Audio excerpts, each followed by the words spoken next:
LucknowBound IndiGo flight cancelled after pilot finds technical issue. An IndiGo flight en route to Lucknow from Chandigarh was cancelled after the pilot identified a technical issue during pre-flight checks, marking yet another instance of flight cancellations. Flight delays or diversions have come under intense scrutiny after the devastating Air India plane crash in Ahmedabad on June 12, which killed 241 out of the 242 passengers on board, along with over 30 others on the ground. The incident took place on Friday, June 20.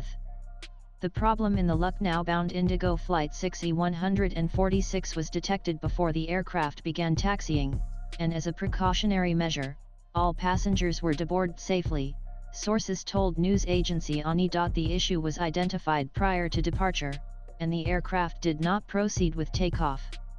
The affected passengers were either accommodated on alternate flights or offered a full refund. Also read DGCA orders corrective training for IndiGo pilots after Srinagar turbulence scare. This happened a day after an IndiGo flight on its way to Jinnah from Guwahati, carrying with 168 passengers on board, had to make an emergency landing at Kempegowda International Airport in Bengaluru after issuing a mayday call as it ran out of fuel. NAN the A320 aircraft, operating as Flight 6E2006, had taken off from the national capital and remained airborne for more than 2 hours before the issue was detected.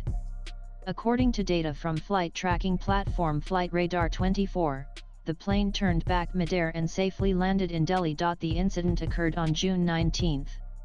The flight was scheduled to arrive in Jinnah at about 7:45 p.m., but due to bad weather in Jinnah, it could not land. The pilot opted to divert the flight to Bengaluru, but realized they ran out of fuel. So, he alerted the airport with a mayday call, the airline spokesperson told PTI. Swipe left for next video. On Friday, a Madurai-bound flight suffered a technical snag midair on Friday and returned to Jinnah after flying for about 30 minutes. With inputs from agency's latest blogs.